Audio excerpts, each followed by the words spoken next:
Alhamdulillahi wassalatu wassalamu ala rasulillah wa ala alihi wa sahbihi wa sallam tasliman katsira amma ba'd. Jemaah sekalian azan wa iyyakum, sebagaimana yang tadi sudah diumumkan bahwa selepas kajian kita ini ada pembahasan tentang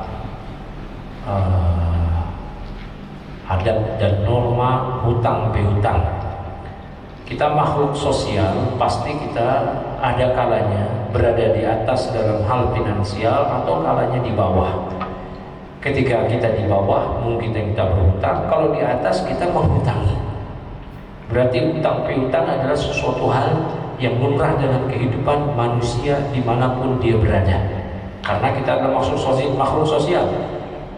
Nah, demikian pula syariat ini membolehkan hutang piutang, dan hutang piutang dalam syariat itu ayatnya yang paling panjang di surah Al-Baqarah ayat 282. Ya ayyuhalladzina amanu idza tadayantum bidainin ila ajalin musamma faktubuh. Ya, wal yaktub bainakum katibun bil adl. Wahai orang-orang beriman, apabila kalian melakukan transaksi hutang piutang untuk waktu yang ditentukan, maka catatlah. Ya, dan hendaknya yang menulis di antara kalian adalah orang yang adil, yang benar, yang jujur. Nah, perhatikan, dan di antara adab hutang piutang adalah dicatat. Ya, dicatat. Ini perlu diperhatikan. Dan bagi orang yang berhutang maupun yang menghutangi, di sini ada adab-adabnya. Ya, ada adab-adabnya. Nah, sebagian kita niat berhutang, udah niat nggak mau bayar. Nah, ini kacau ini, ya, ini kacau. Dia sudah niat tidak mau bayar. Kalau sudah niat tidak mau bayar, ini musibah. Nabi sabdakan ayyuhar rajulin, ya, itu pria mana saja yang dia yadayyan wa huwa mujma' alla yuwaqqiyahu iyyahu laqiyallaha sariqan. Siapa saja yang berhutang sedangkan dia sudah mujmi', ya, dan dia sudah bertekad, udah niat nggak mau bayar hutang, maka dia akan berjumpa dengan Allah dalam keadaan statusnya sebagai maling, ya, statusnya sebagai pencuri. Nauzubillah. Nah, jadi jangan sampai seorang dia ketika berhutang niat nggak bayar, nanti ketemu Allah sebagai pencuri. Nauzubillah. Dan ketika kita berhutang, ketika kita bayar dapat pahala, ya, dapat pahala.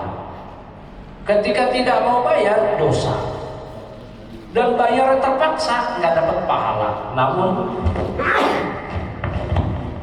alhamdulillah, ya digolong Islam pada. Namun bayar hutangnya sah.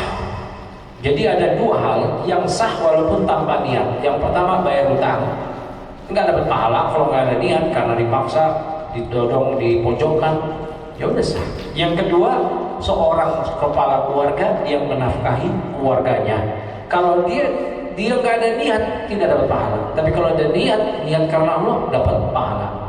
Innaka lan tunfiqa, ya, ahlaka min nafaqatin illa ujirta 'alaiha. Tidaklah engkau menafkahi keluargamu, ya, dan kau di situ mengharapkan pahala dari Allah. Wa tabtaghi biha wajh Allah, dan kau mengharapkan wajah Allah, mengharapkan pahala dari Allah, illa ujirta 'alaiha, melainkan kau akan diberi pahala atas hal tersebut. Jadi kita bekerja, berdagang, niat untuk cari nafkah buat keluarga karena Allah, dapat pahala. Tapi kalau nggak ada niat, nggak dapat pahala. Bayar utang karena ditodong-todong, yaudah ini saya bayar, nggak dapat pahala. Nah, tetapi kalau niat yang mau bayar karena Allah, dapat pahala. Nggak niat mau bayar utang, dapat dosa.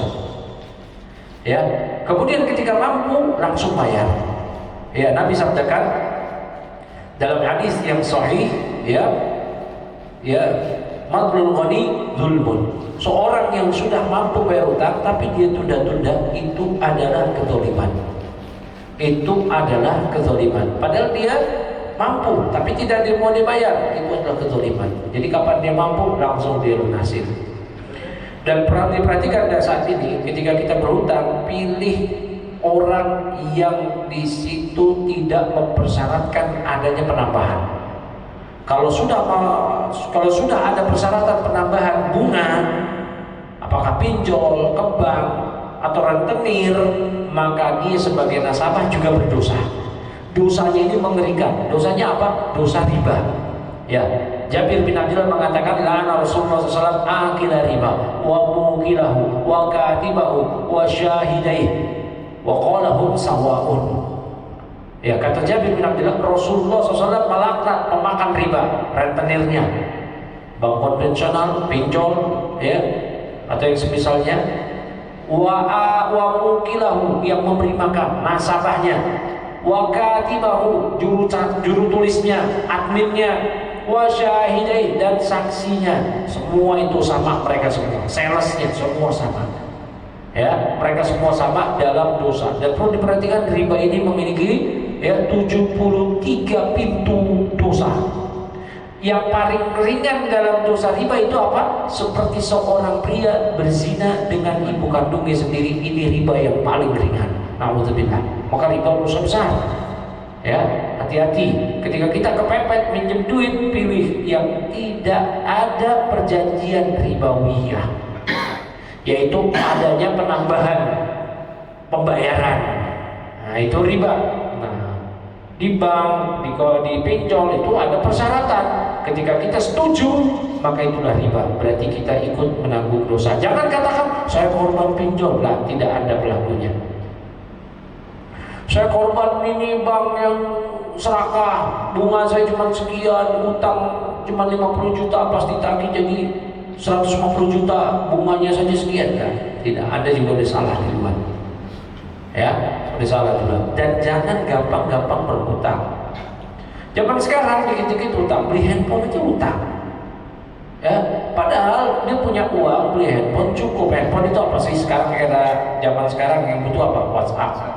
Ya, media sosial, apalagi internet itu cukup. Handphone.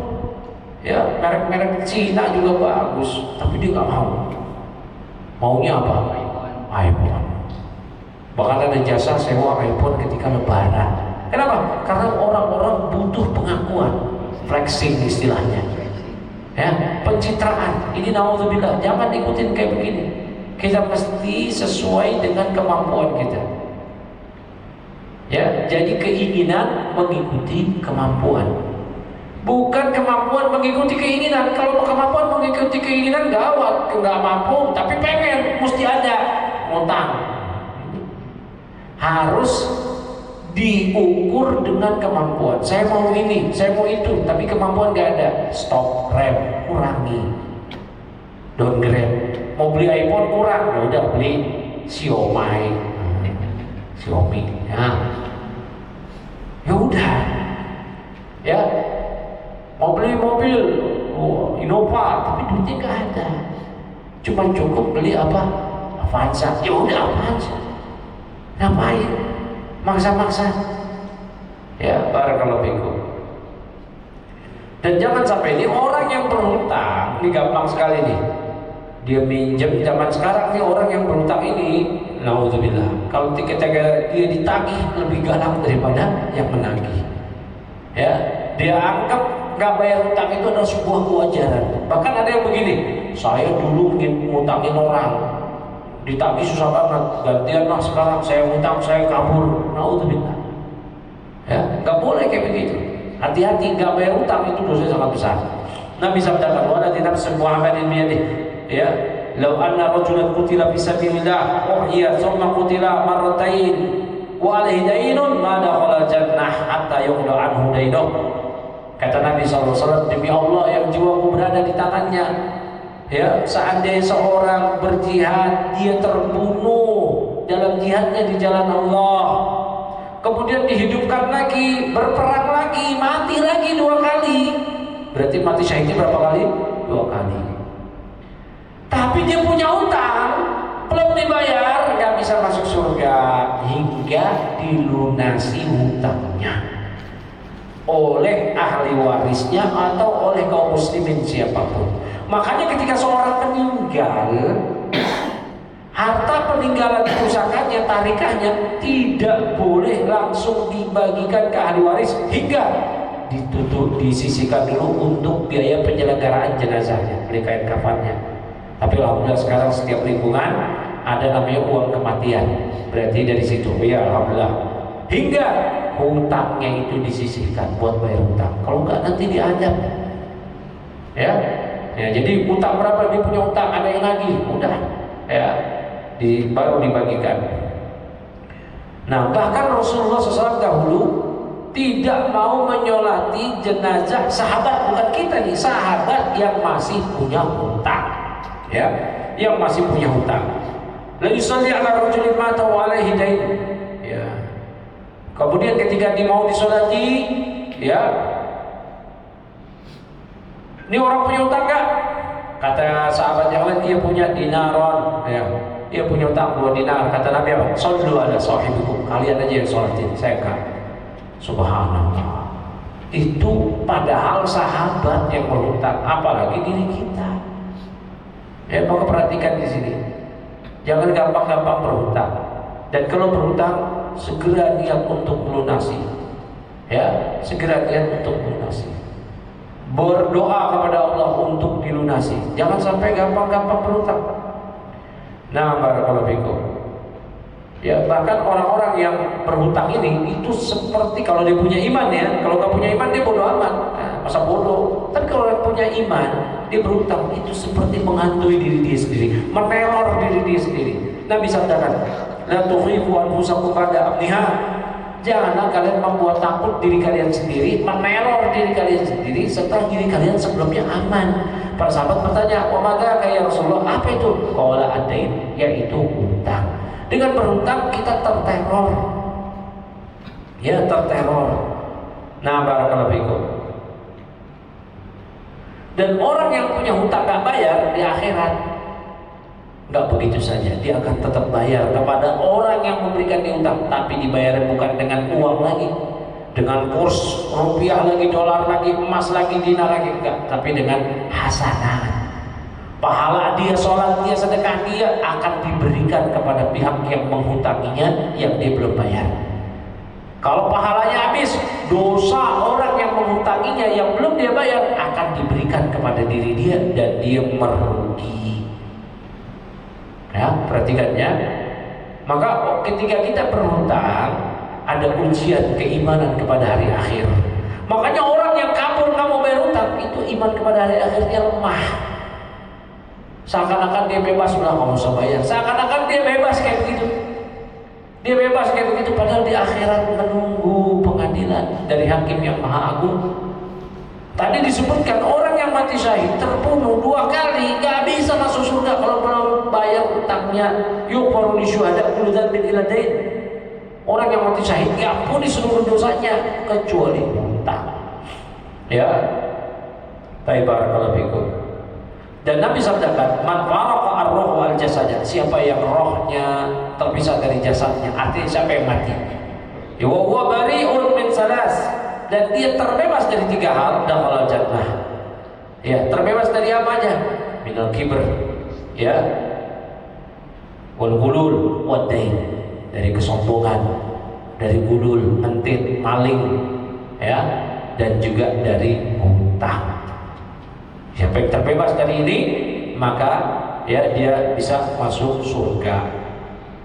Nah, dan Nabi sabdakan kepada kita, ajarkan doa agar kita terbebas dari hutang. Allahumma inni a'udzubika ya minal ma'sam wal maghram. Ya Allah, aku berlindung pada Engkau dari dosa dan hutang. Dari dosa dan hutang. Maka ketika kita punya uang, segera kita bayar. Segera kita bayar, maka ketika kita bayar dapat pahala.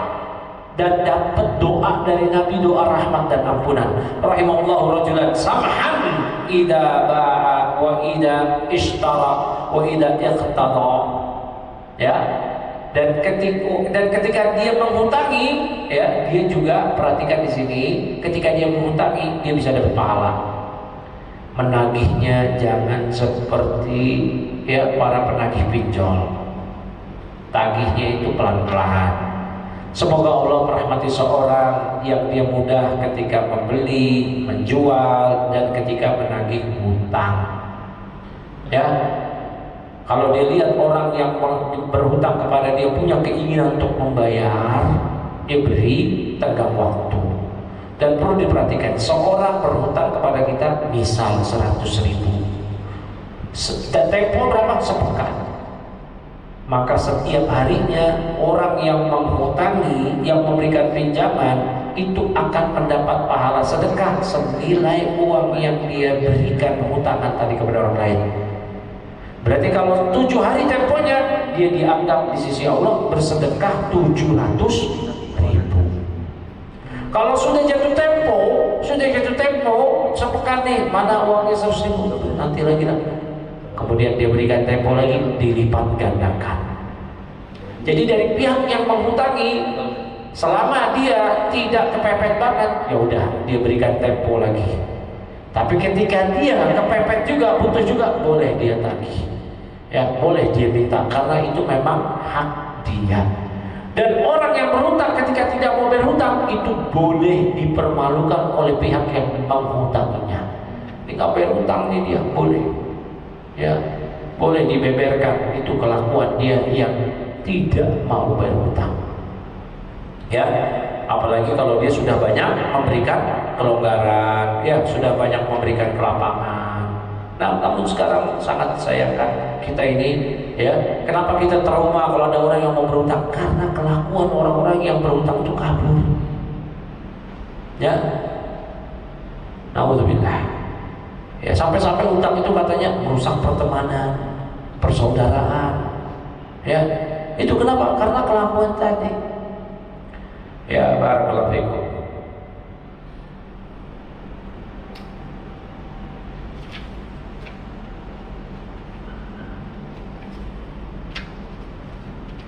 Ya, dan perlu diperhatikan tadi ya, ketika kita berhutang di saat kepepet, ya, ketika butuh mendesak, dan bukan di lembaga keuangan ribawiyah. Tapi cukup saja, sudah mendekati pukul 13, dia 10 menit ke depan mungkin kita lanjutkan dengan soal jawab. Ya, fadhal, siapa yang mau bertanya silahkan. Hah? Oh iya, mau bertanya saya Ya. Kan banyak kasus ya yang kayak mungkin temennya gitu, banyaklah orang itu yang mau pinjam misalnya, tapi hasil pinjamnya itu si orang tersebut pinjamnya dari pinjol ini, tapi itu gimana? Apakah kitanya yang dapat dosanya? Nggak, dia yang dapat dosa. Oh, yang pinjamnya itu? Kita tidak. Kita cuma perantara aja gitu. Iya. Ada yang lain? Kita. Saya Ustaz, seperti yang diterangkan tadi, kalau misalkan udah dikasih pinjaman karena kebutuhan mendesak seseorang, dan janji bulan ini tidak terusnya, terus sampai orang itu menghilang. Kalau misalkan tadi kata Ustaz, boleh kita menyebarkan aib maksud tersebut, apakah tidak mengapa begitu ya? Tidak mengapa, tapi kalau memaafkan, kalau kita memang memiliki kelapangan, ya nggak apa-apa, itu lebih baik. Dan kalau misalkan ada saudara, keluarga yang pinjam sama kita, tapi dia itu kadang lupa dan memang nggak niat bayar, tapi kita merasa udahlah mengikhlaskan biar nanti di akhirat pahala dia, itu pahalanya lebih besar. Biar dia tidak diberikan kepada kita pahalanya, itu tanggung jawab kita dan tanggung jawab dia. Tanggung jawab dia selesai dan antum dapat pahala yang sangat besar. Artinya kalau sudah ikhlas, sudah ya, itu pahalanya lebih besar daripada dapat pahala dia atau ngoper dosa kita. Itu pahala lebih besar. Kalau dengan saudara mungkin nggak masalah, kalau orang lain iya. Tapi cukup kali ya. Ada? Ayo. Ya. Misalkan di suatu perusahaan, pasti kan sekarang nggak terlepas dari bank ya, transaksinya gitu ya. Misalkan suatu kondisi perusahaan tersebut lagi nggak bisa bayar pegawainya gitu, otomatis kan dia mau nggak mau harus pinjam ke bank, nggak ada pilihan lain gitu. Itu hukumnya gimana Ustaz untuk perusahaan tersebut? Ya, dipilih bank yang di situ paling minim sekali ada akad ribanya. yaitu bank-bank yang berbasis syariah, ya, yang minim akad ribanya atau yang tidak ada akad ribanya. Ya, jangan diambil bank-bank konvensional yang memang sudah ada akad ribanya. Ya, nah, pilih bank-bank yang di situ tidak ada akad ribanya atau minim akad ribanya, nggak ada. Misal bank-bank berbasis syariah, ya, bank syariah ini, bank syariah itu. Nah, demikian. Kalau misalkan satu Ustaz, misalkan ada seseorang, misalkan saya manajer apa atasan ada punya bawahan nih, bawahan saya ngutang gitu kan, ternyata dia dalam waktu tertentu belum bisa bayar, misalkan 2 tahun, boleh nggak kayak gaji atau kayak pendapatannya tuh dipotong secara Boleh, otomatis gitu, tanpa sepengetahuan dia berarti? Iya, boleh. Ya, boleh, boleh, ya.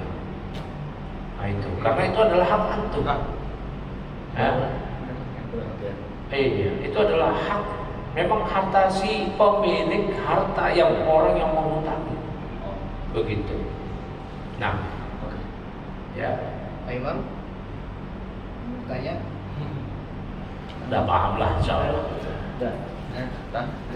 Cukup ya. Subhanallah. Alhamdulillah. Assalamualaikum.